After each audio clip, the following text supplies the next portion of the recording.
Cette vidéo vous est présentée par la boutique l'îleaujeux.ca, un service personnalisé par une équipe de passionnés d'ici.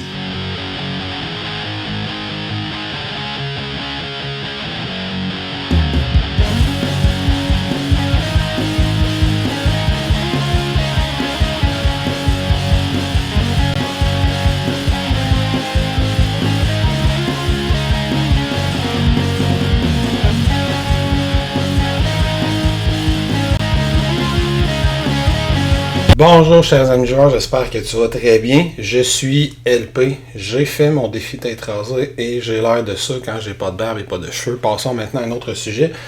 Bienvenue à ce nouvel épisode de Kickstarter 101 or Not, dans lequel je te présente le jeu On Mars. On Mars, c'est un jeu de Vital Lacerda, c'est donc du gros euro complexe. C'est un jeu dans lequel les joueurs vont représenter des corporations qui tentent de coloniser la planète de Mars. Les joueurs qui le feront, le joueur qui le fera le mieux, qui va participer le mieux à cette colonisation-là, va marquer des points de victoire, va marquer plus les autres et va remporter la partie. C'est un jeu de type placement d'ouvriers. Comme c'est un Lacerda, il y a plusieurs mécaniques intrinsèques qui vont s'influencer les unes les autres. Il y a beaucoup de choses qui se passent en même temps sur le plateau. Ça fait un bout de temps que je voulais faire ce jeu-là, il n'est pas facile à faire. Donc voilà, on se lance là-dedans. Je t'explique comment on installe le jeu, ensuite je continue avec comment il joue, idéalement de façon claire, et je reviens à la fin te dire ce que j'en pense. Donc allons-y étape par étape pour la mise en place. Première chose qu'on va placer, c'est le warehouse qui est juste ici, c'est les ressources qui sont disponibles dans le jeu. Pour placer ça, on va aller placer 3 ressources de chacun des 4 types que sont l'oxygène, les plantes, l'eau, l'énergie, le power, puis ensuite on va placer 3 cristaux. Si on jouait une partie à 2 joueurs, on laisserait une ligne de vide. On voit que les ressources sont clairement identifiées dans une partie à 3 ou 4 joueurs. On a 3 ressources disponibles de chaque type en début de partie. Pas loin de notre surface de jeu, on va se garder dans des récipients, dans des contenants, tout le reste des ressources qu'on va avoir besoin, évidemment, tout au long de la partie. Autre chose qu'on va aller se placer, c'est notre zone de découverte technologique, qui est juste ici. On a 2 sets de tuiles. On a un set de tuiles qui a ce dos-là. On a un set de tuiles qui a ce dos-là. On va prendre un des 2 sets, n'importe lequel, c'est pas important. On va le brasser, puis on va aller placer au hasard 3 tuiles sur cette ligne-là, 3 tuiles sur cette ligne-là et 2 tuiles sur cette ligne-là. Le deuxième set, on va juste le brasser puis le garder de côté pour l'instant. Si je joue encore une fois une partie à 2 joueurs, ce set-là, on s'en servira pas du tout. Autre chose qu'on va aller placer, là, on va aller dans le haut du plateau. Juste ici, on a des tuiles découvertes. On va donc avoir une grande réserve de tuiles découvertes. On va les brasser, on va aller en révéler 2, puis on va les placer juste ici. Finalement, pour ce premier petit segment-là, on va aller faire la mise en place initiale des joueurs de la zone principale du plateau qui est juste ici. Fait que dans notre mise en place initiale, on a une tuile qui est toujours là, qui est la mine de départ. Elle est identifiée avec un S. On va la mettre dans cette orientation-là, sur la case centrale du plateau, qui est d'ailleurs identifiée avec cette icône-là. Ensuite, on va avoir 4 autres bâtiments qui ont le S de départ, qui sont les 4 premiers bâtiments qu'il va y avoir sur la planète. On les brasse et on les place dans ces 4 espaces-là, dans le plateau au hasard. Fait que là, ces bâtiments-là ne seront pas toujours au même endroit. Finalement, selon le nombre de joueurs, on va aller placer le premier shelter de chaque joueur. Fait que chaque joueur va avoir à placer un shelter qui est ce bâtiment-là. Il est identifié à sa couleur avec un S identifié dessus. On va aller prendre les zones à 4 points si on joue à 4 joueurs. On va prendre les zones à 3 points si on joue à 3 joueurs.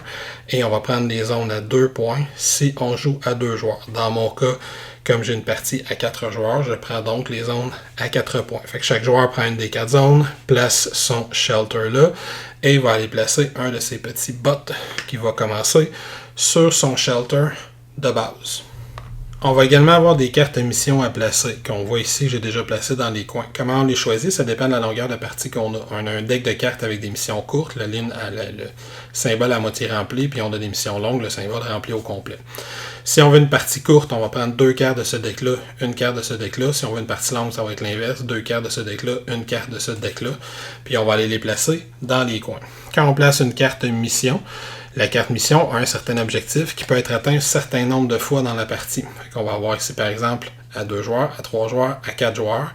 Cet objectif-là doit être atteint respectivement 4, 4 ou 5 fois pour répondre à l'une des conditions de fin de partie.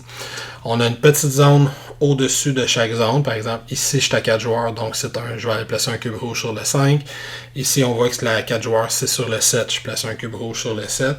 Dans le bas du plateau, j'ai la même chose à placer. J'ai un cube rouge ici qui va être sur le 13, parce qu'à 4 joueurs, on me dit de le mettre sur le 13. Et finalement, j'ai un gros cube ici qui est le nombre de missions qui restent qui ne sont pas encore complétées. Je suis en début de partie, j'ai donc 3 missions qui ne sont pas encore complétées. L'autre chose qu'on va faire par rapport à la mission, c'est qu'on le voit ici sur le côté. Les missions, ils ont rapport avec certaines actions qui sont spécifiques au jeu. Par exemple, si je prends la mission C, on voit qu'il y a cette icône-là, je reviendrai plus tard sur qu'est-ce qui fait cette icône-là. Il y a la même icône sur le plateau, fait que pour me rappeler que dans cette partie-là, cette action-là spécifique a rapport avec la mission C, je peux aller placer ce gros morceau de bois-là, juste ici, pour me rappeler que cette action-là est liée avec la mission C. On voit que ma mission A et ma mission B sont liées avec des actions qui sont sur le côté droit du plateau, fait qu'on peut aller placer les cubes de la même façon. J'ai également dans les 4 coins du plateau des séries de paires de jetons d'exploration à placer. On s'assure de placer les paires ensemble, donc les 2 jetons A, on voit que je les place juste ici, et j'ai la même chose à faire dans chaque coin du plateau, fait que je vais avoir mes 2 jetons B, mes 2 jetons C, mes 2 jetons D. Hors plateau, j'ai quand même quelques éléments à placer. Juste ici, premièrement, j'ai l'élément des scientifiques que je vais aller placer. Chaque scientifique vient avec une couleur et on le voit sur le plateau, il y a une icône pour savoir quel scientifique va où. Par exemple, ce scientifique-là qui est associé avec cette icône-là, qui est le géologiste, va aller sur le même icône que je retrouve ici. Ça va donc donner exactement cet ordre-là. Les scientifiques, on va les placer de façon à ce que le cristal soit visible dans le dessus de la case. Plus tard, il y a des cartes qu'on va placer d'une autre façon pour que ce soit les ressources du bas de la case qui soient visibles. Chaque scientifique est associé à un meeple. Je vais donc aller placer le meeple sur la case. J'ai également une série de cartes de contrat terrestres que je vais aller placer ici. Ces cartes-là, je n'ai pas besoin de les brasser, on va les choisir, fait qu'en fait simplement les recouvrir comme ça, puis aller les placer sur cette zone-là, près du plateau. Petite correction rapide qui sera importante plus tard, les scientifiques ne commencent pas avec le cristal de visible, mais commencent avec la ressource en dessous qui est visible, qui est, soit dit en passant, le coût pour engager ce scientifique-là plus tard. On va avoir également une petite réserve comme ça à bâtiment. On s'assure de les brasser parce que certains bâtiments ont des cristaux d'imprimés alors que d'autres n'ont pas de cristaux d'imprimés sur leur verso. Donc on fait simplement les brasser, les placer comme ça, face cachée sur ce petit réservoir-là, cette petite traque-là. Et on a ici en dessous un petit rappel de la ressource que ça prend pour construire ces bâtiments-là. Fait que si on se garde ça tout simplement pas loin de notre surface de jeu. On va avoir finalement nos plans à placer, les blueprints. On va avoir un deck de blueprints de niveau 1 qui sont en bleu, un blueprint de niveau 3 qui sont en orange. On voit les niveaux qui sont juste ici, niveau 1, niveau 3 qui sont en orange. On va simplement tout brasser ça, tout mélanger ça, placer les bleus sur les oranges, aller les placer dans la case en haut à gauche. Si on a ce plateau-là, il est optionnel, sinon on met ça tout simplement sur le bord du plateau. Et ensuite, on va révéler les 6 premières cartes Blueprint pour qu'elles soient visibles à chacun des joueurs. Fait qu'ici, j'ai mes 6 premières cartes de niveau 1 qui sont déjà révélées. De ce côté-ci, on va avoir notre base spatiale, notre base martienne, l'état de la station. Fait qu'on va avoir 4 cubes comme ça à placer sur la case 1 de chacun des niveaux de bâtiment qu'on va avoir. On va avoir notre station spatiale nous-mêmes qui va commencer sur le 2. Ensuite, on va avoir une série de tuiles comme ça qu'on va brasser. On va en prendre 4 au hasard qu'on va les placer dans le haut de les colonnes. On voit qu'il y a le même symbole derrière, la base LSS, qu'on fait tout simplement aller placer ça ici. Pour terminer la mise en place, on va placer notre plateau personnel qui, évidemment, d'habitude n'est pas en plein centre du plateau. Fait que qu'est-ce qu'on a sur notre plateau personnel? On va commencer avec une ressource de chaque type. Comme je l'ai dit plus tôt, il y a 6 ressources dans le jeu. Il y en a 5 qui sont disponibles dans le warehouse, puis il y en a une qui vient des mines, qui est les minéraux qui sont juste ici. On va commencer avec un minerai, un d'énergie, un d'eau, un de plante, un d'oxygène et un cristal qui est dans notre réserve juste ici. Chaque joueur va avoir une série de fusées qui vont remplir les 5 espaces restants de nos entrepôts. Chaque joueur va avoir une tuile technologique qui commence sur le plateau juste ici. Chaque joueur va avoir 4 tuiles d'habitation, les Living Quarters, qui vont commencer face cachée. On voit les ressources que ça prend pour les construire. Chaque joueur va commencer avec 3 meeples disponibles. Et toutes les ressources restantes, les joueurs vont tout simplement se les garder pas loin de leur zone de jeu personnelle. Fait qu'ils vont avoir des bâtiments avancés, ils vont avoir d'autres robots. Il y a le rover, que chaque joueur commence avec un rover. Et les autres ouvriers que le joueur peut avoir. Finalement, chaque joueur va prendre un marqueur pour marquer ses points de victoire. On va commencer sur le 0. Finalement, tout ce qui reste à faire pour chacun des joueurs, c'est de piger un certain nombre de cartes objectifs. Fait qu'en début de partie, on a un petit deck comme ça. On en pige 3 qu'on donne à chacun des joueurs. Et là, on est prêt à commencer. Maintenant, quel est l'objectif de On Mars? Nous représentons différentes entreprises qui travaillent à la colonisation de Mars. Nous tentons donc d'être celui qui y participe de façon la plus efficace. Notre efficacité sera mesurée avec des points. Je suis sûr s'ils appellent ça des points de progrès, mais en tout cas, on va appeler ça des points de victoire pour la vidéo. Celui qui va en avoir le plus à la fin de la partie va l'emporter. Comment on fait pour savoir que la partie se termine? Juste ici, on a un cube qui va se déplacer. Il y a deux façons de ce cube-là de se déplacer. Et s'il se déplace plus que 3 fois, on arrive dans le décompte de fin de partie. On va finir le tour en cours, on va en jouer un de plus. Et on va déclencher, on va terminer la partie en cours. Donc, quelles sont ces deux façons-là? Premièrement, il y a les missions.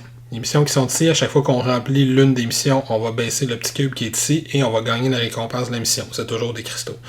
Qu'on voit que cette mission-là, c'est 2 cristaux, et la mission qui est en bas à gauche, c'est un cristal. Donc, à chaque fois qu'un joueur, peu importe le joueur, réussit à remplir l'objectif qui est demandé par la mission, on va baisser le cube comme ça, le joueur va gagner 2 cristaux, et si on arrive au petit crochet vert, donc si on a rempli l'objectif 5 fois dans une partie à 4 par exemple, on va bouger ce cube-là une fois. L'autre chose qui peut bouger, c'est l'état de notre base martienne, qui est représenté juste ici. À chaque fois qu'on va construire des bâtiments, des nouveaux bâtiments, dis-je, on peut faire progresser des 4 cubes. Ça, je reviendrai dans le détail. Mais grosso modo, on le voit juste ici.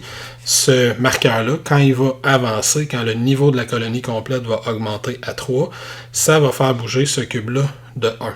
Si on le fait monter à 4, ça le fait bouger encore de 1. Et on voit que s'il monte à 5, ça va déclencher la fin de la partie d'une façon ou d'une autre. Donc, soit on fait monter le marqueur qui est ici pour faire progresser le cube, soit on accomplit les différentes missions, soit il y a une combinaison des deux. Fait que si on réussit à faire 2 missions puis on fait progresser ce marqueur-là une fois, ça va déclencher la fin de la partie. Quand elle est déclenchée, on finit le tour de jeu en cours, on en joue un de plus, et ensuite on passe au décompte de points. Avant de rentrer dans le cœur des règles, certaines petites choses qu'on va regarder. Premièrement, l'ordre de tour de jeu initial. Le premier joueur, ça va être le joueur qui a écouté le plus souvent le film The Martian, le Martien avec Matt Damon. C'est pas une farce. Ce joueur-là va prendre son astronaute, son pion d'astronaute, disons que c'est moi, et il va aller le placer sur l'une des 8 cases numérotées 1 à 8. Fait qu'il y a 1 à 4 juste ici, il y a 5 à 8 de l'autre côté. Il va aller le placer sur la case de son choix. S'il y a un dessin imprimé sur la case, ça veut dire qu'il va gagner le bonus qui est imprimé sur la case. Ça, je reviendrai dans le détail dans un autre segment de qu'est-ce qu'ils font. Les 4 joueurs vont faire la même chose. Fait que disons que ce joueur-là va là, lui il va ici, et lui il va, disons, là. Quand c'est fait, on va aller regarder qui est sur la case qui est le numéro le plus élevé. Dans ce cas-ci, c'est le joueur qui est sur la case 8, évidemment. Il va prendre la navette initiale et va décider si la navette commence en orbite ou si la navette commence sur Mars, à l'intérieur de l'atmosphère. C'est une décision très importante qui va influer sur les actions en début de partie. Disons que dans mon cas, il décide que ça commence ici. Ça va me simplifier un petit peu pour mes actions quand je vais les expliquer. Fait que ça détermine l'ordre de tour de jeu initial. Ensuite, on va tout de suite identifier certains concepts importants du jeu pour être capable de suivre par la suite. C'est évidemment, on s'en doute, pas un jeu extrêmement simple. Je vais d'ailleurs vous résumer. Il y a une page dans le livre de règles qu'on dit certains concepts importants. On va les prendre un par un. Premier concept important, le concept de gagner des ressources. Si on me dit d'aller chercher des ressources dans le warehouse, je vais les gagner ici à partir du warehouse. Ce qui veut dire que si je vais aller chercher de l'oxygène et il n'y en a pas de disponible dans le warehouse, je ne peux pas. Ma ressource va généralement être accompagnée, mon action va généralement être accompagnée de cette icône-là pour me faire penser que c'est dans le warehouse. Si on me dit de gagner des ressources qui ne font pas référence au warehouse, ben là, je vais aller chercher dans la réserve générale. Deuxième petite chose avant de commencer, il y a un concept important de building et de complexe de building à l'intérieur de ce jeu-là. Fait qu'un bâtiment est construit comme un bâtiment s'il est seul. Fait que par exemple, ici, j'aurais 2 bâtiments qui servent à produire de l'énergie, mais dès qu'on a 2 bâtiments du même type qui sont adjacents, ça devient un complexe de bâtiments. Ici, par exemple, j'ai un complexe de taille 2.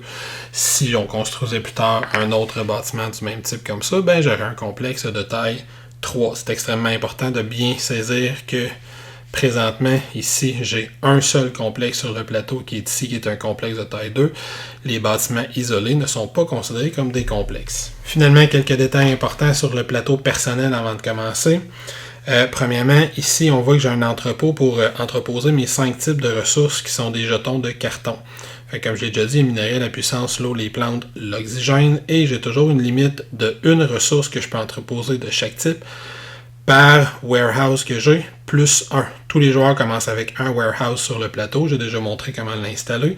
Il est juste en dessous ici. Fait qu'on a les 4 des joueurs. Le mien, le joueur mauve, il est juste ici. Donc, j'ai une limite de 2 ressources, parce que j'ai un warehouse sur le plateau, plus 1. Fait que je pourrais collectionner une deuxième ressource de chaque type. Si je construisais éventuellement un autre warehouse qui irait sur le plateau, ben là, je tomberais avec une limite de 3 ressources par type. L'autre chose que les warehouses vont me donner, c'est qu'ils vont me donner plus de place pour avoir des ouvriers. Ici, c'est à double profondeur. Fait que chaque warehouse que je débloque me donne accès à avoir potentiellement 2 ouvriers de plus qui sont disponibles. Au début, j'ai 4 espaces. Je commence avec 3. Chaque warehouse me débloque 2 espaces supplémentaires. De l'autre côté, j'ai ma réserve pour mes cristaux. Donc, si on gagne des cristaux, on doit toujours les placer dans la petite zone qui est ici complètement en bas à gauche. Je ne peux pas utiliser mes cristaux dans le tour que je les place. Si à la fin de mon tour de jeu, tous les cristaux que je vais avoir gagnés, je vais les déplacer, puis je vais pouvoir en placer un dans chaque zone de réserve que j'ai ici.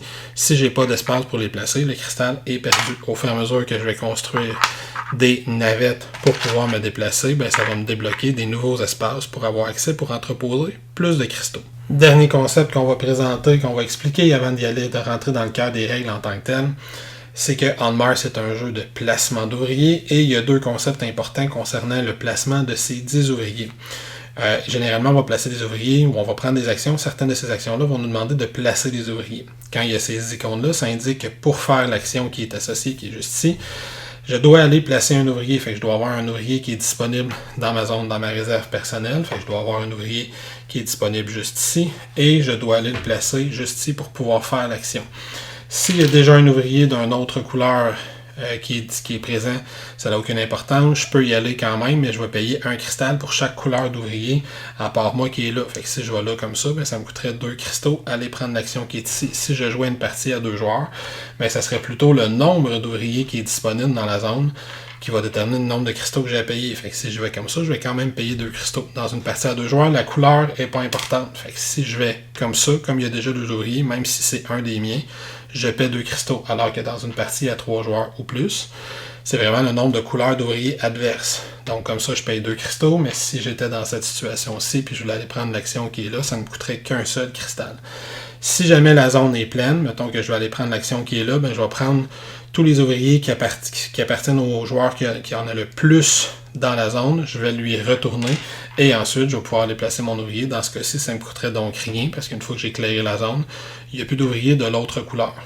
Donc, ça c'est la première chose qu'il faut comprendre. La deuxième chose qu'on va comprendre, c'est que si en dessous de l'action, il y a un petit symbole comme ça ici, ce qui est le cas dans les 4 actions qui sont là, c'est que cette action-là peut être améliorée. Fait que donc, si je vais ici, si par exemple je prends un de mes ouvriers pour aller faire l'action qui est là, je vais faire un effet de base et je peux envoyer des ouvriers de ma zone active à ma zone inactive qui est ici. Et pour chaque ouvrier que j'envoie là, gratuitement, je peux améliorer l'action et faire un effet supplémentaire. Donc, tout au long de la partie, à chaque fois que je vais dire, et là, si on booste l'action, on obtient tel effet supplémentaire, ben c'est ça, booster l'action. Booster l'action, c'est je prends un ouvrier en plus de celui que j'ai placé et je le déplace ici dans le working area, je pense que ça s'appelle. Fait que je déplace un ouvrier supplémentaire et de façon générale, je peux le faire autant de fois que je veux. Fait que si j'avais 3 ouvriers disponibles, je pourrais prendre un ouvrier pour aller là et 2 ouvriers supplémentaires que j'envoie dans mon working area, juste ici, pour pouvoir faire cette action-là 2 fois de plus. Une fois que tout ça c'est dit, comment fonctionne le tour de jeu en tant que tel à On Mars, c'est étonnamment simple, en respectant l'ordre de tour de jeu qui est présentement sur le plateau, donc en commençant par le joueur turquoise, ensuite le bleu pâle, le mauve et le jaune. Chaque joueur va prendre une action principale et, s'il le veut, une action exécutive, executive action. L'action exécutive, c'est une action secondaire. Généralement, elle va demander des cristaux à faire, puis on n'est pas capable de le faire en début de partie. On va en débloquer de plus en plus d'actions de ce type-là, dis-je, au fur et à mesure que la partie va avancer, mais les actions principales sont toutes disponibles dès le début de la partie. Donc, le joueur mauve prend une action principale et s'il le veut, une action secondaire. Même chose pour le bleu, même chose pour le mauve. Je dis le joueur turquoise, même chose pour le mauve, puis ensuite, même chose pour le jaune. Quand tout ça s'est fait, ensuite, il y a une phase d'orbite dans laquelle ce vaisseau-là va changer de place. Ça va potentiellement changer l'ordre de tour de jeu. Et ensuite, on reprend avec une nouvelle phase d'action. Donc, action principale et s'il le veut, secondaire. Même chose pour chacun des joueurs. Chose très importante à dire pour la phase d'action, c'est que les actions sont divisées en deux catégories. Il y a les actions qui sont en orbite, qui sont de ce côté-ci du plateau, et il y a les actions qui sont sur Mars, qui sont de ce côté-ci du plateau. On voit très bien que les joueurs qui sont ici d'ailleurs sont dans l'espace, alors que les joueurs qui sont là sont sur Mars. Si on est présentement sur l'une des 4 cases d'initiative qui est dans l'espace, ça veut dire qu'on a le droit juste d'avoir accès aux actions qui sont dans l'espace. Si on est sur l'une des 4 cases d'initiative qui est sur Mars, ça nous donne seulement accès aux actions qui sont sur Mars. Ce qui veut dire que les deux joueurs qui sont là vont avoir le droit de prendre juste les actions qu'on voit en haut ici à droite, les 4 choix d'actions qui sont ici. Alors que les deux joueurs qui sont là dans leur action principale vont avoir accès seulement aux 4 actions qui sont ici. S'ils veulent gagner accès aux autres actions, ils auront à déplacer leur marqueur d'initiative sur l'une des cases de l'autre côté. Il y a différentes façons de le faire, on va y revenir. Mais là, pour l'instant, c'est super important de comprendre que quand je vais expliquer les 4 premières actions, c'est juste ces deux joueurs-là qui ont accès pour le moment. Les actions exécutives, je vais toutes les expliquer un petit peu plus tard. On commence par expliquer les 4 actions qui sont en orbite. Première action qu'on peut faire, qui est juste ici, qui est imprimée juste là, on voit qu'elle ne demande aucune ressource, fait que j'ai pas besoin de rien payer, j'ai pas besoin de placer d'ouvriers pour faire cette action-là. C'est de prendre la navette rapide pour me déplacer vers la colonie, fait que vers la surface. Fait que pour l'instant, tout ce que je vais dire de cette action-là, c'est une action qu'on fera pas souvent dans la partie, une action qui est particulière. Parce qu'on peut la faire gratuitement d'une autre façon. Mais pour l'instant, ce que je vais dire de cette action-là, c'est qu'elle nous permet de nous déplacer sur la surface. Donc, on prend son tour de jeu complet pour aller à la surface. Fait qu'on va déplacer ce petit meeple-là. Puis, on va le mettre dans les 4 autres cases d'initiative qui sont de l'autre côté. On va passer l'étape de découverte qui est là. On va faire juste l'étape 2 qui est ici. Et toutes ces étapes-là, je vais les expliquer plus en détail quand je vais expliquer comment ça fonctionne quand on passe de l'orbite à la surface ou de la surface en orbite. Pour l'instant, on se rappelle que c'est une façon de prendre son action pour faire ce déplacement-là plutôt que de le faire de façon naturelle quand ça vient plus tard dans la partie. Et il va y avoir des raisons stratégiques qu'on va pouvoir faire cette action-là de temps en temps. Première option, les blueprints, qui est juste ici. Première action que je peux faire, si je prends cette action-là, on s'en rappelle, je dois placer l'un de mes ouvriers là. J'ai potentiellement des cristaux supplémentaires à payer s'il y a des ouvriers d'autres couleurs ou dans une partie à 2 joueurs s'il y a d'autres ouvriers simplement. Cette action-là peut s'améliorer, fait que chaque ouvrier que j'envoie dans ma zone de travailleurs me permet de refaire l'action une autre fois. Et ça, cette action-là, c'est d'aller chercher les cartes Blueprint que là j'ai déplacées, qui sont juste au-dessus ici. Quand on choisit une carte Blueprint, on prend celle que l'on veut.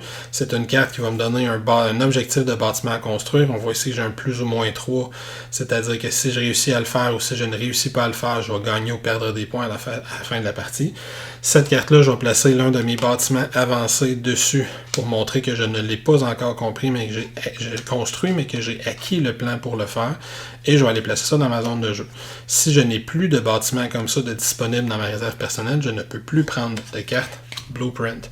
Une fois que c'est placé dans ma zone de jeu, très important, on ne remplace pas l'espace vide. J'ai terminé ma première action. Deuxième action, la technologie. La technologie, ce sont les tuiles qui sont juste ici. Si je veux prendre l'une des premières tuiles, on voit que je n'ai pas besoin d'ouvrier pour faire cette action-là. Si je veux prendre l'une des 2 premières tuiles, il n'y a pas de coût. Les 3 autres tuiles suivantes coûtent 1 de pouvoir, 1 d'énergie. Et la 4e, les 3 tuiles ici coûtent 1 d'énergie et une ressource de mon choix. Je vais tout de suite préciser que quand on dépense des ressources, si je dépense des minéraux, c'est la ressource Joker. Fait que si on me dit par exemple ça me coûte 1 d'énergie, je peux dépenser ça. Comme deuxième ressource, je pourrais dépenser n'importe quelle de l'autre. Et si je n'avais pas d'énergie, je pourrais dépenser ça à la place de l'énergie. Puis comme deuxième ressource, je pourrais dépenser ce que je veux pour celui qui est demandé. Quand on gagne une tuile de technologie, on doit avoir un espace vide. Les espaces vides, c'est les espaces qui sont juste ici. Fait que si je prenais par exemple gratuitement cette tuile de technologie-là, je pourrais y aller là. On voit que l'action s'améliore. Fait que pour chaque ouvrier que j'envoie dans ma zone active, je peux prendre une tuile technologie supplémentaire. Mais là, si j'en ai 2 comme ça, je pourrais pas en prendre une 3e. Il n'y a plus de place autour. Ces technologies-là vont s'utiliser de différentes façons. J'ai l'avantage d'être celui qui les possède parce qu'elles vont s'améliorer plus facilement. Mais on peut utiliser les tuiles de technologie même si ce sont d'autres joueurs qui les possèdent. Je reviendrai un petit peu plus tard. Troisième action que je peux faire en arbitre, c'est d'améliorer mes technologies. On voit que si je place un de mes ouvriers pour aller juste ici, potentiellement payer un surcoût s'il y a des ouvriers d'autres couleurs, je peux améliorer 2 tuiles technologie, soit la même 2 fois, soit 2 tuiles différentes. Améliorer une tuile technologie, ça veut dire prendre l'une des technologies, soit celle que j'avais déjà au départ, soit l'une des technologies que j'ai achetées, et l'avancer d'une case tout simplement. Pour ce faire, je dois payer le coût qui est en haut. Fait qu'on voit que de passer d'ici à ici, ça me coûte 1 d'oxygène. Encore une fois, je pourrais payer avec mes ressources Joker à la place, si je le veux. Si je veux passer d'ici à ici, ben ça va me coûter une ressource de mon choix, ainsi de suite, tout au long de ce petit développement-là. Ça va indiquer le niveau de la technologie. Plus la technologie est avancée, plus elle va me rapporter potentiellement des bonus et plus elle va être puissante quand je vais l'utiliser.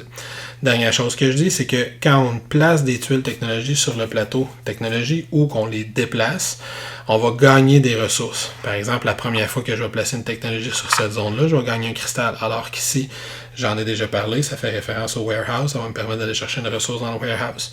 Si j'avance cette technologie-là à cet endroit-là, on voit que ça me coûte 1 d'oxygène, mais je gagne un minerai. Alors qu'ici, ça peut me permettre de déplacer mon rover ou un de mes bots plutôt de 2 cases, ainsi de suite. Fait qu'il y a différents bonus sur ce plateau-là qui sont tous bien référencés dans le guide de référence du jeu.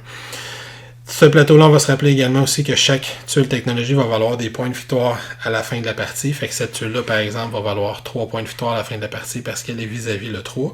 Et le niveau de la technologie est écrit en haut. Fait que j'ai une technologie de niveau 1, une de niveau 3, une de niveau 5.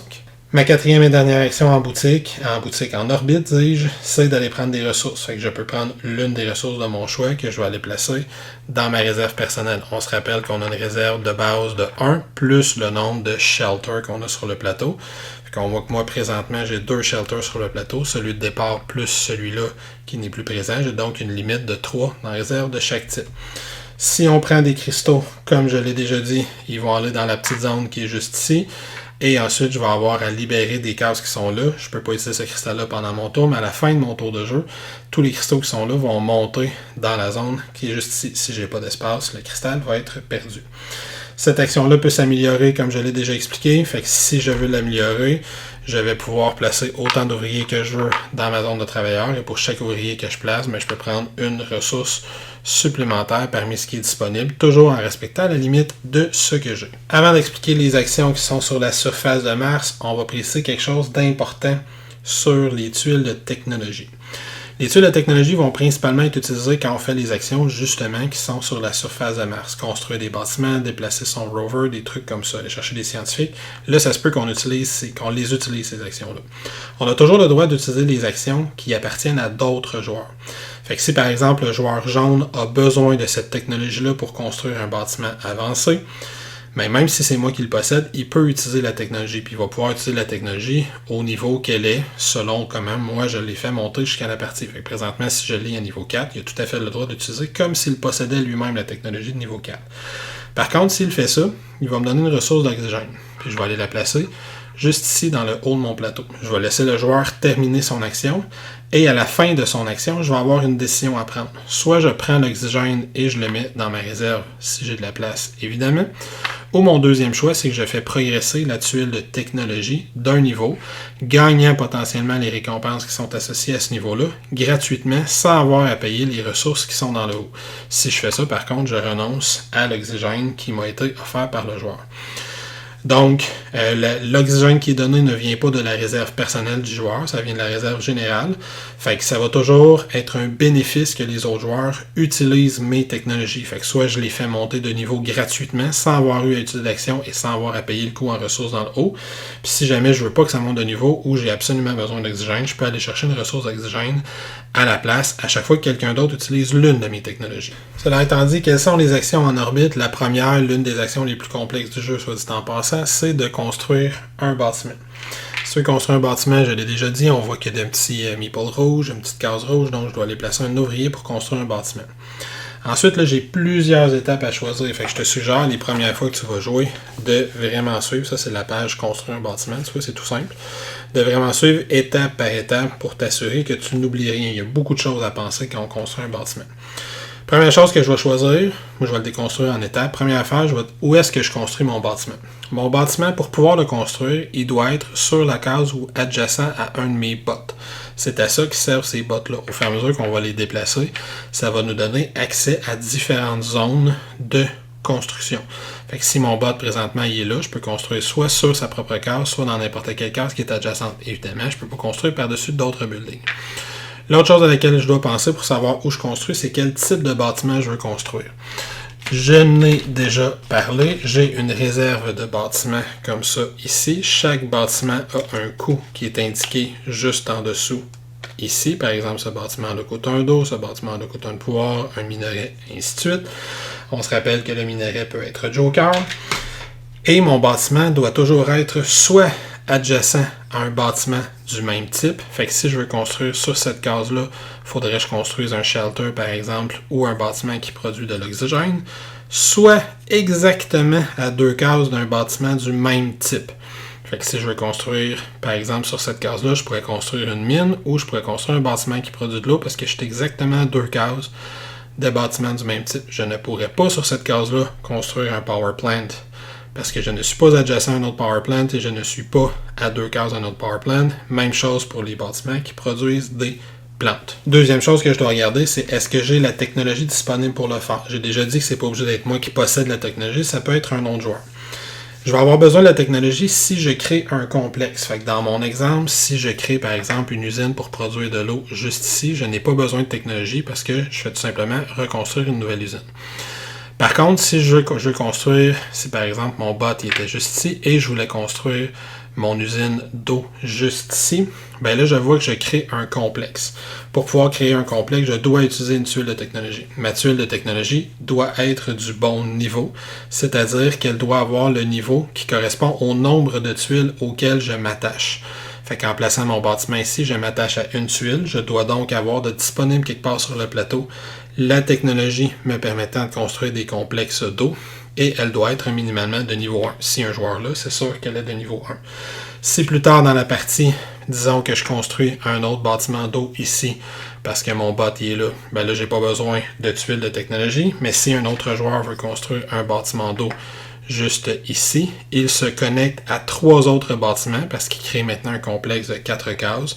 Ça veut dire que ça va prendre la technologie de bâtiment d'eau disponible quelque part sur le plateau à un niveau 3 ou plus. L'autre chose que je vais regarder quand je place des bâtiments, c'est justement quelle tuile j'ai utilisée. On voit que dans ce cas-ci, j'ai utilisé cette tuile-là. Dans cette tuile-là, il y a présentement 3 cristaux qui pointent sur les 3 cases adjacentes. Fait que je vais les placer sur la surface de Mars. Un cristal sur chaque case adjacente.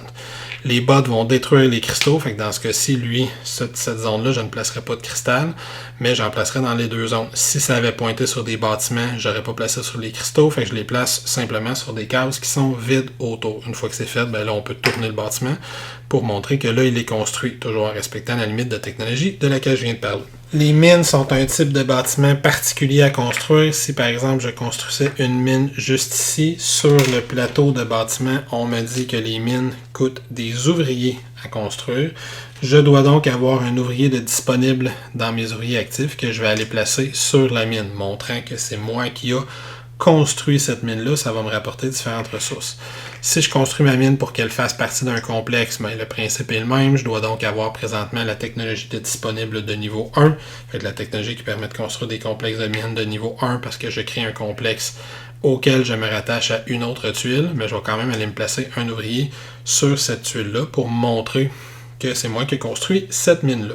C'est bien beau tout ça, mais qu'est-ce que ça me donne de construire? Ça me donne plusieurs choses. Premièrement, ça va me donner des ressources. Si on place un bâtiment, par exemple, dans mon exemple précédent, si je construisais le bâtiment qui est juste ici, ben ça va me donner une ressource du bâtiment que j'ai construit. Dans ce cas-ci, ça me donnerait une d'eau. Si je construis un bâtiment qui crée ou qui agrandit un complexe, là, dans ce cas-ci, je crée un complexe de 4, mais ça va me donner une ressource d'eau par tuile qui est à l'intérieur du complexe. Dans ce cas-ci, je gagnerai 4 ressources d'eau. Et si plus tard, un joueur agrandit ce complexe-là pour en faire un complexe de 5 bâtiments d'eau, ben, il va gagner 5 ressources d'eau au moment où il le construit. Autre chose qu'on va faire, c'est chaque bâtiment supplémentaire qu'on rajoute sur la planète d'un type particulier. Dans mon cas, par exemple, la première fois que j'ai construit un bâtiment d'eau, je vais aller monter le petit cube qui est juste ici, augmentant la capacité de survie de notre colonisation sur Mars. Fait que le premier qui va construire le prochain bâtiment de Power qu'on va construire. Dans mon cas, on a construit 4 bâtiments d'eau, on serait déjà beaucoup plus haut. On a construit 3 bâtiments d'eau supplémentaires, on serait déjà rendu là dans la case de bâtiment d'eau. Finalement, la première fois que je construis un bâtiment des 5 types qui sont demandés d'ici, fait que le premier bâtiment que je construis, la première mine, le premier PowerPoint, le premier bâtiment d'eau, le premier bâtiment de plantes, le premier bâtiment qui produit de l'oxygène, je vais aller prendre sur mon plateau le petit cube qui est associé à ce type de bâtiment-là et je vais aller le placer dans la zone de progrès qui est juste en dessous sur ma couleur. Fait que moi, la première fois que j'ai construit un bâtiment d'eau, je vais aller placer un petit cube juste ici. La première fois que j'ai construit une mine, je vais faire la même chose, je vais aller placer un petit cube juste ici. Fait que qu'est-ce que ça donne de monter les cubes sur cette petite zone-là, la zone d'autonomie de notre colonie sur Mars? Mais ça donne plusieurs petites choses. Premièrement, les premiers joueurs à faire déplacer les cubes sur ces 4 cases-là respectivement vont gagner 2 points de victoire. Fait que le premier joueur, comme dans mon exemple qui a construit un bâtiment d'eau, va faire 2 points de victoire en plus de faire monter ce cube-là. Même chose pour le power, plante et oxygène. Le deuxième bonus va venir du fait à savoir si ce bâtiment-là il est demandé présentement par la colonie. Pour savoir si ce bâtiment-là il est en demande, il faut que son niveau actuel soit plus bas que le niveau de la colonie actuelle. Donc, présentement, dans cette situation-là, si je construis un autre bâtiment qui produit de l'eau, bien là, je n'aurai pas de bonus supplémentaire. Je vais juste avoir gagné les ressources parce que j'ai construit un bâtiment qui produit de l'eau, mais je ne ferai pas de point de victoire parce qu'il n'y en a pas sur cette case-là. Puis, je ne ferai pas le deuxième bonus parce que le bâtiment n'est pas en demande, vu qu'il n'est pas plus bas que ce marqueur-là. Par contre, si je bâtis un bâtiment qui produit de l'oxygène, ben je fais 2 points de victoire. Et en plus, je vais aller gagner un bonus supplémentaire parce qu'il était plus bas que ce marqueur-là. Quel est ce bonus supplémentaire? Ben, ça dépend de la tuile qui est au-dessus, qu'on a placée de façon aléatoire au hasard. Par exemple, cette tuile-là va dire pour chaque navette que j'ai présentement dans mon hangar, je vais marquer 2 points de victoire. Celle-là, je vais aller marquer des points de victoire selon mon niveau de technologie qui est le plus haut sur mon plateau, tel que je l'ai déjà montré. Je vais marquer 2 points de victoire pour chaque bâtiment avancé que j'ai sur le plateau, ainsi de suite. On a une liste dans le livre de référence qui explique chacune de ces tuiles-là, comment ils peuvent m'aider à marquer des points de victoire. En plus de ça, je vais aller gagner l'un des 4 bonus qui est ici à mon choix. Il faut que ce soit un cristal, une ressource de minerai, déplacer un de mes ouvriers dans ma zone active ou déplacer un de mes robots de 2 cases ou 2 robots d'une case pour un cristal, en payant un cristal. Si jamais on fait avancer tous les niveaux, donc si un joueur construit le 4e type de bâtiment, là, il va marquer 2 points, il va aller chercher des points de victoire en haut, il va aller marquer ça. Et en plus, comme tous les bâtiments ont atteint le marqueur actuel de la colonie, bien, la colonie va monter de niveau. Et qu'est-ce qui se passe quand la colonie monte de niveau? Quand on passe par exemple de niveau 2 à 3, bien là, il se passe un paquet de choses. Premièrement, ça va avoir une influence sur la vitesse à laquelle la navette se déplace. Ça, je vais y revenir dans l'heure de fin de tour de jeu. Deuxièmement, les joueurs vont marquer des points selon le nombre de cubes de progrès qu'ils ont dans le bas du plateau présentement. On se rappelle qu'on a placé ces cubes-là la première fois qu'on a construit nous-mêmes un bâtiment de chaque type, qu'on va aller marquer 1, 2, 4, 7 ou 11 points selon le nombre de cubes de notre couleur qu'on a placé. Par exemple, dans ce cas-ci, le joueur mauve marquerait 4 points, le vert 2 points, le jaune n'en marquerait qu'un seul. L'autre chose qu'on va faire, c'est à ce moment-là qu'on va aller remplir notre réserve de blueprint. Fait que quand notre LSS monte de niveau, si on a la version avancée, c'est d'ailleurs précisé juste ici, si on a ce petit plateau supplémentaire-là. Quand le LSS monte de niveau, on va défausser toutes les cartes de niveau 1. On va piger les 6 cartes suivantes de niveau 1 et les 6 premières cartes de niveau 3. La prochaine fois que le LSS va monter de niveau, on va défausser ce qui reste de cartes de niveau 1 et on va remplacer par ce qui va rester de cartes de niveau 3. Puis à partir de ce moment-là, on ne remplacera plus ces cartes-là jusqu'au reste de la partie. L'autre chose qu'on va faire à chaque fois que notre zone d'habitat monte de niveau, c'est qu'on va aller remplir cette zone-là de ressources comme en début de partie. On va aller le remettre à 3 ressources dans chaque zone en mettant comme on a fait en début de partie. Donc si on est dans une partie à 2 joueurs, on va remplir juste 2 des 3 zones. Et c'est à ce moment-là, quand notre niveau d'habitat monte de niveau, qu'on va remplir la zone de technologie. Fait qu'en partant du bas et en montant, on va piéger des nouvelles tuiles de technologie pour remplacer celles qui ont déjà été choisies. On se rappelle que dans une partie à 2 joueurs, il n'y a pas d'autres piles, fait qu'on ne remplacera jamais les tuiles technologie dans une partie à 2 joueurs. Et comme je l'ai déjà dit initialement, en plus de tout ça, quand on monte au niveau 3 et au niveau 4, on voit qu'ici il y a le petit cube qui bouge, ce qui veut dire qu'on va déplacer ce petit cube-là. S'il est sur le 3 puis on avance à 3, on va le mettre à 2. S'il est encore sur le 2, quand on monte à 4, on va le descendre à 1. Il va donc perdre 1 de valeur quand on va frapper ces icônes-là pour la première fois. Ça va accélérer la fin de partie. Fait que ça fait le tour de l'action construire, building. C'était tout simple, n'est-ce pas? L'autre action que je peux faire, parce que j'ai pas fini, c'est l'action de construire un building avancé ou d'upgrader un building. Fait que pour ce faire, je dois donc placer un ouvrier ici. On se rappelle des coûts de pénalité que je peux avoir à payer si j'ai des adversaires qui sont au même endroit. Et ensuite, je vais avoir à upgrader un des buildings qui est présentement sur le plateau. Le building doit être dans la zone de construction d'un de mes bots, donc il doit être sur la case du bot ou autour. Quand on veut construire, on se rappelle que j'ai acheté précédemment, puis j'ai dans ma zone de jeu différents blueprints. Fait que je vais avoir ces blueprints qui vont déterminer quel type de bâtiment je peux améliorer. Dans ce cas-ci, par exemple, si dans ma zone de jeu j'ai ça, je peux donc améliorer des bâtiments d'eau. Ces bâtiments-là vont me donner accès à des actions exécutives, desquelles je n'ai pas encore commencé à parler, si j'ai des bâtiments améliorés. Fait que comment ça marche? Je vais choisir l'une de mes cartes. Je vais payer le coût qui est en haut, c'est-à-dire un minerai. Je vais choisir l'un des bâtiments qui est sur le plateau. Par exemple, je pourrais choisir le bâtiment qui est juste ici. Et je vais aller mettre mon bâtiment avancé. Si je choisis une zone sur laquelle mon bot se trouvait, je vais avoir déplacé mon bot sur une case vide autour. Ce bâtiment-là va rester dans ma zone. Il va me marquer des points de victoire à la fin de la partie, puis je vais le savoir parce qu'il n'y aura plus d'icône, il n'y aura plus mon jeton de bâtiment dessus. Fait que je sais qu'il est construit quelque part sur le plateau et il va me donner accès à une action exécutive. S'il y a une technologie d'upgrade qui est disponible présentement par l'un des joueurs, je peux l'utiliser, que ce soit moi ou qu'elle appartienne à un autre joueur. On se rappelle comment les utiliser. Je vais lui donner un oxygène ou ça va lui permettre d'upgrader lui-même sa tuile de technologie. Puis ça va me permettre de faire des upgrades supplémentaires. Si par exemple j'ai cette tuile-là au niveau 2, ça me permettrait de faire 2 upgrades supplémentaires. Fait que peut-être que je voudrais améliorer également cette tuile-là, puis je voudrais la placer juste ici, et peut-être que je voudrais améliorer le bâtiment que je m'étais acheté précédemment, donc cette carte-là qui était juste ici, et je vais améliorer le bâtiment qui est juste là. Ces bâtiments-là, on se rappelle que ça m'a coûté un minerai à chaque fois. Éventuellement, on va avoir des buildings qui vont être des buildings avancés, des blueprints avancés qui vont être de niveau 3. Ces buildings-là, pour pouvoir construire l'un de ces buildings-là, avancé, il doit faire partie d'un complexe de niveau 3 ou plus, c'est-à-dire mon bâtiment doit faire partie d'un complexe de 3 ou plus. Fait que si j'ai ça, on voit que ça c'est pour les power. Présentement, ça serait impossible à construire et il n'y a pas de bâtiment de power qui fait partie d'un complexe de 3. Par contre, si ça c'était comme ça, j'aurais des bâtiments qui font partie d'un complexe de niveau 3. Fait que si j'ai mes 3 niveaux, fait que je pourrais payer un minerai, placer ce building-là juste ici, et maintenant j'ai accès à cette action exécutive qui est juste ici. Je précise que si je construis un bâtiment avancé, un upgrade dans une zone où il y a un coloniste, il ne peut pas avoir 2 jetons différents sur la même case. Fait que ce coloniste-là, je vais tout simplement le ramener dans ma zone de travailleurs actifs. Et si je n'ai pas de place dans ma zone de travailleurs actifs, je vais le remettre dans mes réserves. L'autre action que je peux faire juste ici, je peux me débloquer un nouveau vaisseau, une nouvelle navette. Je peux améliorer cette action-là et donc le faire plusieurs fois. Quand je me débloque une navette, mon coût est juste ici, fait que ça me coûte une plante et un eau pour me débloquer une navette. Quand je débloque une navette, je vais la placer juste ici. À chaque fois que je gagne une nouvelle navette, je vais gagner 2 nouveaux colonistes que je vais aller placer juste ici, ou si j'ai des espaces pour les accueillir, je vais les placer dans mes living quarters. Fait que je vais en avoir plus, je les prends dans mes réserves, je les mets là.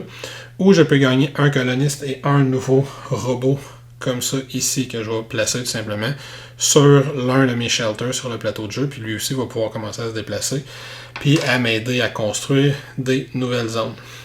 Au fur et à mesure que je débloque des navettes, ça va également me donner accès à de plus en plus d'actions exécutives. Quand on voit que chaque case de cristal est associée à une action exécutive, je prendrai le temps de les expliquer rapidement un petit peu plus tard. Puis au fur et à mesure que je débloque des navettes, j'ai de plus en plus d'actions exécutives. En plus de ça, ma réserve de cristal est de plus en plus grande. On se rappelle que quand je gagne des cristaux pendant mon tour de jeu, je dois les placer là. Et à la fin de mon tour de jeu, je vais aller placer un cristal, dis-je, par zone. Fait que plus j'ai de navettes, plus je peux entreposer de cristal avant de les perdre parce que je n'ai plus assez de place. La prochaine action qu'on peut utiliser, elle est juste ici, c'est de déplacer mon rover et mes différents robots sur le plateau de jeu. Je vais gagner à la base 2 points de mouvement quand je fais ça. Je peux payer un cristal pour gagner des points de mouvement supplémentaires, autant de fois que je veux, 1 point par cristal. Et je peux utiliser la technologie de Rover, si c'est moi ou un autre joueur qui l'a. On se rappelle qu'on peut utiliser la technologie même si c'est un autre joueur qui possède. Ça va donner des points de plus, mais spécifiquement pour le Rover. Fait que si on a cette technologie-là, par exemple, à 4 de disponible, ben j'ai 2 points de mouvement, plus 4 si je veux utiliser la technologie pour mon Rover, plus 1 point de mouvement pour chaque cristal que je veux dépenser. Comment fonctionnent les points de mouvement? Ben, les points de mouvement des bots, c'est très simple. Je peux déplacer mes bots autant que je veux en payant un point de mouvement chacun. Ils peuvent traverser des cases où il y a d'autres jetons, mais ils ne peuvent pas arrêter dessus. Faire attention donc de calculer mon point de mouvement. Si les bots traversent les cristaux, il n'y a pas de problème, mais s'ils arrêtent sur un cristal, s'ils arrêtent sur une tuile d'exploration ou s'ils arrêtent sur une tuile de découverte qui est quelque part sur le plateau, ils vont détruire ces tuiles-là, mais ils peuvent les traverser sans aucun problème.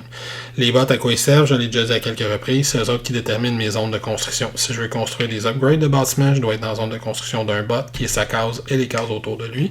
Si je veux construire un nouveau bâtiment, ben, je dois être dans une zone de construction d'un de mes bots également. Le rover, à quoi il sert? Ben, le rover, on considère qu'il est sur cette case-là au début de la partie. Il n'y est pas physiquement, c'est juste pour éviter de mettre plusieurs jetons sur cette case-là.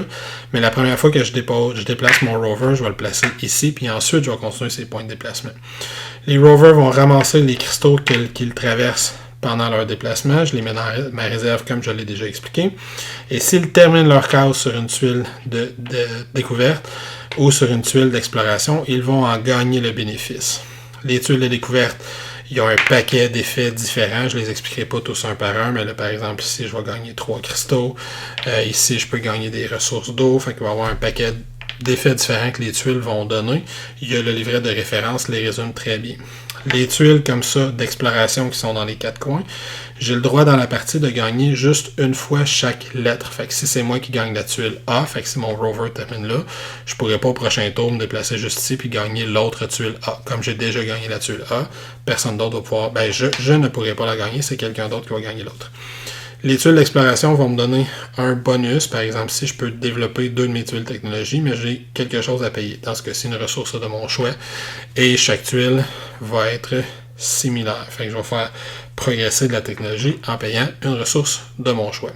Fait que le rover va se promener comme ça, en ramassant des cristaux, puis en allant explorer la planète pour me donner différents bonus. Dernière action, engager un scientifique ou prendre un contrat terrestre. Engager un scientifique, c'est donc l'action qui est juste ici. Je ne peux la faire qu'une fois, et même si toutes les cases sont remplies, ça ne clairera pas les espaces.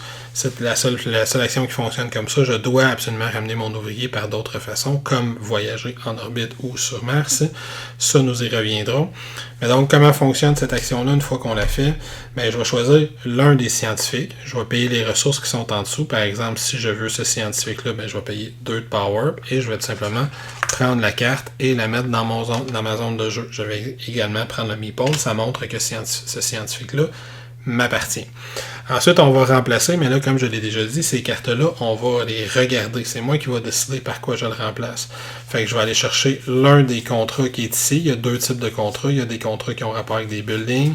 Je pourrais choisir ce contrat-là. Ils ont des contrats qui ont rapport avec des ressources. En regardant la façon dont le jeu est placé, je vais aller placer ce contrat-là, sauf que cette fois-ci, je vais le placer comme ici, pour que ça soit le cristal qui soit visible, plutôt que les ressources dans le bas. On achève finalement les fameuses actions exécutives. Je l'ai dit plusieurs fois, à son tour de jeu, on prend une action parmi toutes les actions que je viens d'expliquer. Fait que soit les actions qui sont en orbite, soit les actions qui sont sur Mars dans le haut du plateau. Et en plus de ces actions-là, si on le veut, on peut prendre une action exécutive. La liste des actions exécutives, on en a 8 qui sont ici, puis ensuite, il y a les actions de bâtiment. Les 8 actions qui sont ici sont extrêmement simples. Ils ont un petit coût qui est associé à côté. Fait que par exemple, si je peux payer 2 cristals pour donner 2 points de mouvement à mes bots. Je peux payer 3 cristals pour prendre un blueprint. Je peux payer 4 cristals pour déplacer mon rover de 2. Je peux utiliser ma tech pour booster le déplacement du rover. Je peux payer 4 cristals pour développer une technologie sans payer de ressources supplémentaires. 3 cristals pour upgrader un building. 3 cristals pour gagner un minerai. Ou 2 cristaux pour prendre une ressource du warehouse. Ce qui est important, c'est que l'accès à ces actions exécutives-là vient du nombre de vaisseaux que j'ai débloqués depuis le début de la partie. Qu'on voit qu'en début de partie, on commence avec un accès à ces 3 actions exécutives-là qui sont utiliser des bâtiments, gagner des points, des ressources du warehouse ou déplacer mes bots. Si j'ai un vaisseau, ben, je gagne l'action exécutive de gagner un minerai, upgrade un building, prendre un blueprint, déplacer mon rover ou améliorer des technologies. Fait que plus je débloque de ces vaisseaux-là, plus je gagne un grand nombre d'accès, un grand nombre de possibilités pour mes actions exécutives. Finalement, il va rester les actions exécutives des bâtiments. Ça, c'est les blueprints que j'ai construits.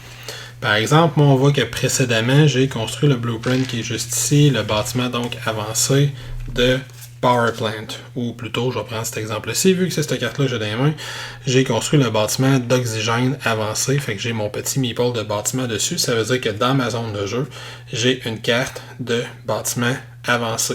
Ce qui veut dire que précédemment, j'ai pris une action Blueprint pour prendre la carte, j'ai ensuite pris une action d'upgrader un building pour aller placer ce marqueur-là, et maintenant, j'ai accès à l'action exécutive qui est juste ici. Dans ce cas-ci, l'action exécutive me dit je peux payer 2 cristaux pour faire l'action qui est là. Tous les bâtiments fonctionnent comme ça. Cette action-là, ben, ça devient une action normale. Fait que ça, c'est l'action de prendre une tuile de technologie. On la voit sur le plateau, c'est le même icône. Et l'action est pareille comme l'action de prendre une technologie. Donc, je peux prendre une technologie. Chaque ouvrier qui est dans ma zone active que j'envoie dans mon worker area, mais je peux prendre une technologie supplémentaire. Placer ça selon la place que j'ai sur mon plateau. La twist de ces actions exécutives-là, sinon, mis à part ça, là, avant de commencer avec la twist, mis à part ça, fonctionne comme n'importe quelle autre action exécutive. Fait que j'ai un coin cristal, j'ai un bénéfice. Et je peux prendre une action exécutive par tour parmi toutes les options que j'ai. La twist des actions exécutives, ce sont les scientifiques. Si, par exemple, j'ai un bâtiment bleu comme ça, j'ai donc l'accès exécutif ici qui me permet de construire d'autres bâtiments bleus, justement, puis en upgradant le placement ici pour aller chercher des bâtiments supplémentaires, ou j'ai, si je reste dans le bleu, une action où je peux développer des vaisseaux en gagnant plus d'ouvriers quand je développe ce vaisseau-là, ainsi de suite. Si j'ai le scientifique de la bonne couleur, j'ai mon scientifique qui est bleu qui est ici, je peux le mettre au travail en déposant le scientifique sur cette carte-là et prendre cette action exécutive-là pour le reste de la partie, ça ne me coûtera plus de cristal. Parce que c'est le scientifique qui travaille là. Les scientifiques vont servir à ça. Et, très très très important, je peux mettre le scientifique dans des bâtiments qui appartiennent à d'autres joueurs. Fait que si c'est un autre joueur qui avait construit ce bâtiment-là, par exemple, ce bâtiment avancé-là, et donc cette carte-là se trouve dans la zone de jeu d'un autre joueur, ben moi je peux mettre un scientifique, mon scientifique demandé sur la carte, et je peux, comme action exécutive, à tous les tours de jeu, utiliser cette action-là sans payer les 2 cristaux. J'ai évidemment payé toutes les ressources, tous les coûts qui sont associés spécifiquement à l'action s'il y en a, mais les scientifiques vont me permettre d'avoir accès aux actions exécutives des cartes de bâtiment qui sont construites par les autres joueurs. 2 dernières choses avant que je passe à la phase de fin de tour, la phase de la navette en tant que telle. 1. Les missions. J'en ai déjà parlé. Les missions sont associées avec différentes actions, puis maintenant qu'on les a toutes vues, elles seront faciles à identifier. Ça, par exemple, c'est l'action d'engager un scientifique. Fait qu'à chaque fois qu'un joueur engage un scientifique, il participe à cet effort de mission-là. On commence à 5. Vu qu'on est à 4 joueurs, le joueur jaune engage un scientifique, on baisse ça à 4, et le joueur jaune gagne 2 cristaux. Le joueur mauve engage un scientifique, on baisse ça à 3, et le joueur jaune, mauve, gagne 2 cristaux, ainsi de suite. La carte qui est ici, ben, on voit que ça, c'est l'action qui est associée à building avancé. Fait que pour le nombre de buildings avancés qui sont, il va y avoir des cartes pour les missions, il va y avoir des cartes pour le nombre de technologies qu'on va avoir, il va y avoir des cartes, il y a un paquet de cartes de missions différentes qu'il peut y avoir dans le jeu. Fait que je peux avoir des cartes pour le nombre de robots qui sont sur le plateau, ainsi de suite. À chaque fois qu'on se construit un robot. Fait que donc ces cartes-là vont bouger en fonction de ce qu'on va, des actions qu'on va entreprendre. C'est pour ça d'ailleurs qu'on a des gros marqueurs qui sont comme ça pour aider à se rappeler ça a rapport avec quelle action. Donc cette carte-là, c'était de prendre des cartes blueprint, donc c'était pas de construire des bâtiments. On va se mettre des marqueurs là pour s'aider à se rappeler vraiment quand je prends cette action-là, ça a une influence sur la mission C. Quand une mission, on arrive à la dernière case, je l'ai déjà dit, on va pousser ce cube-là d'une case. En plus de le pousser, si ça avance, fait que c'est la combinaison de ces 2 éléments-là. Quand on a poussé ces cubes-là plus de 3 fois, on arrive ici, puis on arrive à la fin de la partie.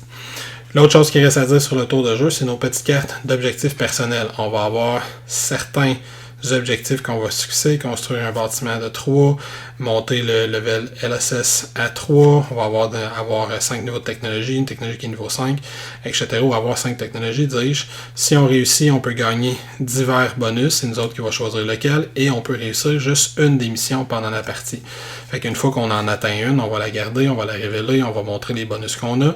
Les 2 autres missions, on ne pourra pas les faire. Mais à tout moment, si on le veut, au lieu de payer un cristal, on peut payer l'une de nos cartes mission personnelle, nos cartes objectifs. Fait qu'il y en a une des 3 qui va servir, les 2 autres seront des cristaux. À noter que je ne peux pas la dépenser pour mettre un cristal dans ma réserve, je la dépense à la place de payer un cristal. À la fin du tour de jeu, la dernière chose qui va rester à faire, c'est que cette navette-là, elle va avancer d'une case. Par exemple, si elle est sur le 2 ici, elle va avancer à 1. Si elle est sur le 1 et elle doit avancer, c'est là qu'elle va rentrer ou sortir de l'orbite. Que la navette se déplace, change d'orbite ou non, fait que si par exemple je suis ici puis elle avance là, les joueurs ensuite vont décider si eux-mêmes voyagent et changent en passant d'une zone de la planète à une zone en orbite ou l'inverse. Ça, je vais revenir dans 2 secondes sur quelles en sont les conséquences. Pour l'instant, ce que je vais dire, c'est que s'ils décident de faire le voyage en même temps que la navette, ça va leur éviter de payer un coût. Donc, si par exemple, cette navette-là, elle avance juste ici, et le joueur qui est ici décide que lui, il veut passer de l'autre côté et décide par exemple qu'il s'en va là, il va avoir à payer un coût. Quel est ce coût? Ce coût-là va être de prendre l'une de ces navettes qui est dans sa zone et de la retourner dans la boîte. Fait une des navettes qui est ici, il doit l'avoir construite précédemment. Si la navette elle-même avait fait la révolution, par exemple, si la navette est là et elle doit s'en aller de l'autre côté, ben, on va la transférer de l'autre bord parce qu'elle est sur la zone rouge, fait qu'elle va s'en aller de l'autre bord. Où est-ce que je sais qu'elle s'en va? Ben, ça va dépendre du niveau de notre base. Fait qu'on va regarder le niveau le plus haut. Fait que comme ma base est à niveau 4, la navette va s'en aller sur la case 3. Donc, plus notre autonomie de base martienne est haute, plus la navette va prendre du temps avant de faire la révolution. En début de partie, comme on peut le voir sur ce petit plateau-là, en début de partie, ma base est là, donc la navette, quand elle traverse de l'autre côté, elle va s'en aller directement sur le 1, ce qui veut dire qu'au prochain tour de jeu, elle va retraverser de l'autre côté. Si la navette traverse et qu'on décide de suivre avec la navette et de traverser nous-mêmes, mais on n'aura pas à payer le coût. On va prendre un lift avec la navette, c'est elle qui va nous amener. Fait que si au tour suivant, la navette traverse comme ça et tous les joueurs décident de la suivre, ils vont donc se déplacer et ils n'auront pas à payer le coût. Si la navette, en se déplaçant, s'amène jusqu'ici, ben ça va prendre 2 tours avant qu'elle-même retourne de l'autre côté. Elle va se déplacer là, puis le tour d'après, elle va se rendre ici. Par exemple, à tous les tours de jeu, c'est très important, les joueurs ont le droit de changer de côté. S'ils changent de côté, ils doivent payer le coût, ou s'ils changent de côté en même temps que la navette change de côté, ils changent de côté dans le même sens que la navette, mais la navette va payer le coût pour eux, ils n'auront pas à dépenser l'une de leurs propres navettes. Et évidemment, ça ne marche pas tout à fait de la même façon, dépendamment de si on décide de traverser pour aller vers la colonie, ou si on décide de traverser pour retourner en orbite. Donc, disons que comment ça va fonctionner exactement? Disons qu'on est dans cette situation-ci à la fin du tour de jeu, donc la navette s'en va de l'autre côté. Comme on est présentement, on était au niveau 4 dans mon exemple de tout à l'heure, ben la navette va s'en aller juste ici. Les joueurs, en ordre de tour de jeu, doivent décider s'ils traversent. En premier lieu, les joueurs qui traversent vers la colonie, disons qu'on va toujours le faire dans l'ordre de tour de jeu, fait qu'on va commencer par le joueur numéro 2. S'il décide de ne pas traverser, il va tout simplement, généralement, on va coucher nos jetons une fois qu'on a pris notre action pour montrer que notre tour est fini, fait qu'il va tout simplement le relever et il ne gagnera pas de bonus s'il décide de rester là. S'il décide de traverser, ben, il va avoir à suivre certaines petites étapes. Première étape, si on traverse vers la colonie, on va arrêter juste ici. On va choisir l'une des 2 tuiles technologiques qui est là et on va la mettre à exactement 3 cases de notre rover. Le rover du joueur bleu pâle n'est pas encore sorti, donc ça veut dire qu'il est dans la mine centrale, fait que 1, 2, 3, il pourrait décider par exemple de mettre la tuile découverte juste ici. On se rappelle qu'un rover, s'il se termine sur cette tuile-là, il va en gagner le bonus. Une fois que c'est fait, il va piger une nouvelle tuile et la remplacer. Ensuite, il va avancer juste ici et le joueur va aller récupérer tous ces ouvriers qui sont présentement sur la colonie. Fait que dans ce cas-ci, le joueur bleu, il n'y en a pas, fait qu'il n'en récupère pas. Et ensuite, il va aller choisir l'une des cases ici et il va gagner la récompense qui est associée à la case. Plus le chiffre est haut, plus la récompense est intéressante, mais plus il va jouer tard. Le joueur mauve décide qu'il traverse lui aussi, il s'en va là, donc il choisit une tuile découverte, place exactement 3 cases de son rover. remplace, récupère tous ses ouvriers, donc ça va revenir dans sa zone active, et choisit une case lui aussi. Le joueur bleu, lui par exemple, il décide de rester là. Lui, c'est à son tour de décider s'il traverse ou non. Il décide qu'il va traverser, fait que lui, il n'a pas suivi la navette. Il doit donc payer une navette de sa zone personnelle pour traverser. Et lui va suivre des étapes un petit peu différentes parce qu'il s'en va juste ici. Fait que dans la première étape, qu'est-ce qu'il y a quand on retourne en orbite? Tous nos bâtiments avancés vont produire. Là, dans ce cas-ci, ce ne serait pas très brillant pour le joueur jaune parce qu'il ne l'a pas. Mais disons que c'est le joueur mauve qui revient. Tous ces bâtiments avancés produisent. Donc, il y a un bâtiment avancé ici, il produit 1 de power. Ici, il produit 1 d'air, 1 d'eau et 1 d'eau. Il gagne donc 4 ressources. Il y a même une plante ici en bas qu'on ne voit pas très bien à l'écran. Fait que tous les bâtiments avancés vont produire. Ensuite, il va récupérer tous ses ouvriers qui sont présentement en orbite. Et finalement, il va aller choisir une zone en gagnant le bonus approprié associé à la zone qu'il a choisie. Fait que si on décide de voyager puis on traverse pour aller sur la colonie, on place des tuiles découvertes, on récupère nos ouvriers, on gagne le bonus de la case qu'on a choisie. Si on décide de revenir en orbite, nos bâtiments avancés produisent, on récupère nos ouvriers, on gagne le bonus associé à la case qu'on a choisie. Et dans tous les cas, si on décide de traverser, on doit payer une navette si on ne traverse pas en même temps que la navette principale du jeu. Et donc, on va continuer comme ça jusqu'à la fin de la partie. Là, ça fait quelques fois que j'en parle. La fin de la partie, comment elle se passe? Elle se passe quand ce cube-là a complètement été dépassé, a complètement dépassé plutôt sa zone. Le cube peut avancer quand ce marqueur-là avance dans la zone 3-4, il va avancer de 1, ou le cube peut avancer quand l'une des missions est terminée. Par exemple, ici, si on a pris les 7 cases au complet, si on a pris les 7 des 8 tuiles découvertes disponibles, ce cube-là est donc rendu sur le crochet vert, ce qui veut dire qu'on a avancé ce cube-là d'une zone. Fait qu'une fois qu'on a fait ça 3 fois, peu importe que ce soit en faisant des missions ou en avançant le jeton qui est ici, la fin de partie est déclenchée. Quand la fin de partie est déclenchée, on va finir le tour en cours, on va en jouer un supplémentaire, puis on va compter les points. Les points, c'est qu'on va suivre les étapes qui sont ici. C'est pour ça qu'on va déplacer le cube là, et chaque case est une façon de compter les points, en plus de ceux qu'on a déjà marqués pendant la partie et qui sont mesurés autour du plateau. Fait que première chose, c'est mes cubes de progrès. Les cubes de progrès, on les a déjà vus, on fait juste les recompter une fois. Fait qu'on regarde, on a combien de cubes ici, on fait la référence avec le nombre de points qui est en dessous, on gagne ces points-là. La deuxième chose, ce sont mes navettes. Chaque navette va me valoir 3 points de victoire en fin de partie. C'est d'ailleurs indiqué juste ici. Fait que si je les ai construits et si je ne les ai pas utilisés pour me déplacer en évitant le mouvement de la navette principale, chaque navette va me rapporter 3 points. Ici, ça va être mes colonistes. Mes colonistes, c'est qu'on va aller voir en fin de partie, j'ai combien de colonistes. Fait que je vais aller récupérer tous mes colonistes et je vais aller remplir les zones de mes quartiers d'habitation qui sont juste ici. Fait que j'ai 4 espaces ici, j'ai 2 espaces là, 2 espaces là, 2 espaces là. Et je vais aller marquer le nombre de points associés à la zone où je me rends. Fait que si j'ai 4 colonistes ou moins, je vais marquer 3 points. Si j'en ai 6, 5 ou 6, je vais marquer 6 points. Si j'en ai 7 ou 8, ça va être 10, 9 ou 10, 15, 11 ou 12 colonistes, ça va être 21 points. Fait qu'on fait simplement remplir cette zone-là, puis on regarde où est-ce qu'on se rend avec tous les colonistes qu'on possède en fin de partie. L'autre zone, c'est les niveaux de technologie. J'en ai déjà parlé, ça aussi, à quelques reprises. On va aller regarder mes tuiles de technologie, elles sont rendues où, et ça va me rapporter un certain nombre de points. J'ai 5 points pour ces deux tuiles-là, 3 points pour la tuile qui est juste ici.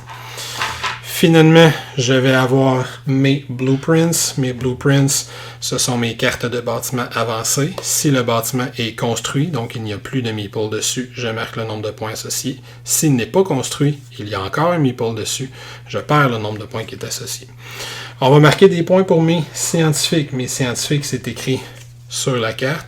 Ils vont marquer 3 points pour chaque type de bâtiment avancé qui est indiqué sur cette carte-là. Ce scientifique-là va marquer 3 points pour chaque bâtiment de type plante qui est avancé, qu'il m'appartienne ou non. Il y a un bâtiment de type plante présentement sur le plateau. Je vais donc marquer 3 points grâce à ce scientifique-là, en plus d'avoir pu utiliser un paquet d'actions exécutives pendant la partie. Finalement, j'ai mes contrats. Les contrats, c'est des cartes comme ça. Quand je prends l'action d'aller chercher un scientifique ou un contrat, on peut éventuellement prendre des contrats. Ils coûtent un cristal à prendre plutôt que des ressources. Et à partir du moment que j'ai un contrat devant moi, à chaque fois que je gagne des ressources, je peux placer les ressources sur le contrat. Fait que lui, il prend 3 plantes, 2 minerais, 3 cristaux, 2 minerais. Si à la fin de la partie, je le réussis, je marque ces points-là. Si je le rate, je perds ces points-là. Il y a également des contrats qui disent « Je dois avoir une mine avancée dans un complexe de 4 bâtiments de mine. Si c'est réussi, c'est 12. Si c'est raté, c'est 6. » Et il y a ce contrat-là avec tous les types de bâtiments à l'intérieur du jeu.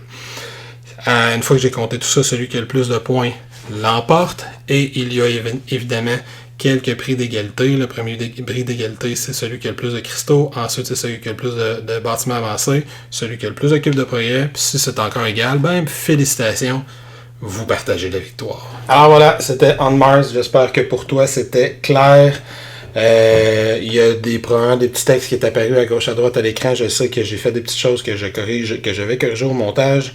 Cela étant dit, donc pour la critique, première chose, les composantes, c'est peut-être l'un des plus beaux jeux de la Lacerda, même si je les trouve tous quand même particuliers au niveau de leur esthétique. Mais lui, les petits meeples en bois qui sont pré-imprimés, c'est pas des collants qu'on met, ils viennent comme ça. Je trouve que c'est très bien réussi. Le jeu, il y a une super présence sur table surtout au fur et à mesure que la partie avance.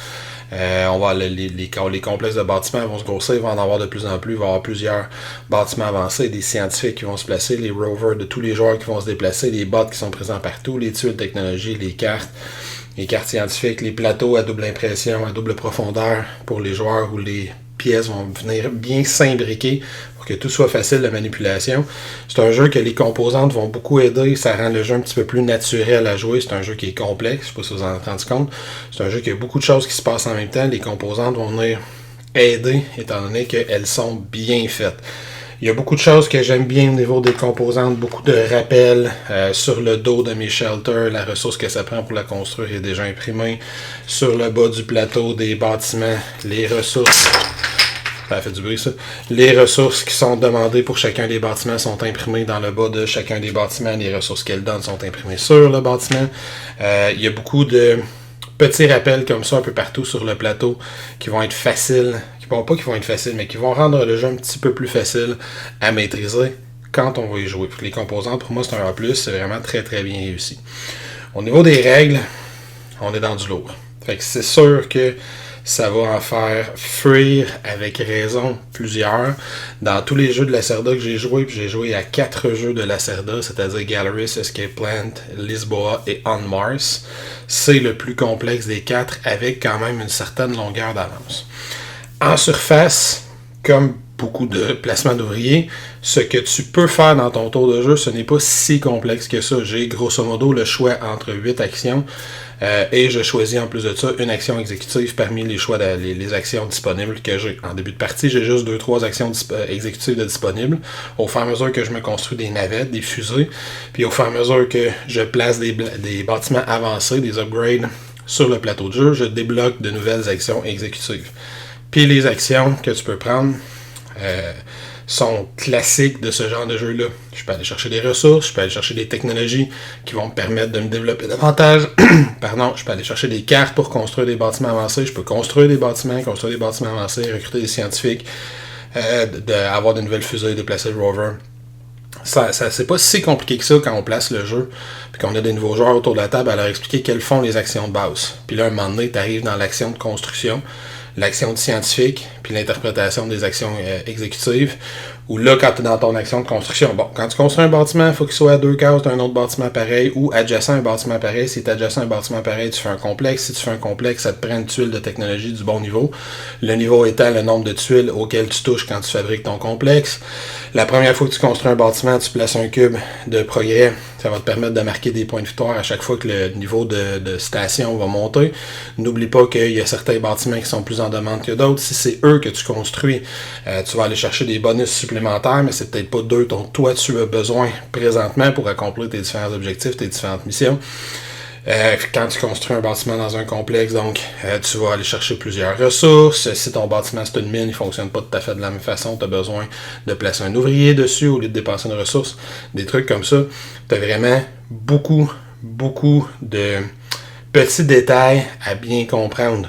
Je vais m'engager un scientifique, parfait, j'ai la carte devant moi, je vais maintenant marquer des points pour chaque bâtiment, type de bâtiment avancé qui est indiqué sur ma carte de scientifique, mais ce scientifique-là, je peux le déposer sur le bâtiment de n'importe quel joueur, sur la carte bâtiment, dis-je, de n'importe quel joueur pour avoir accès à cette action exécutive-là pendant mon tour de jeu. C'est quelque chose qui est à penser aussi, les contrats, c'est quelque chose qui sont à penser.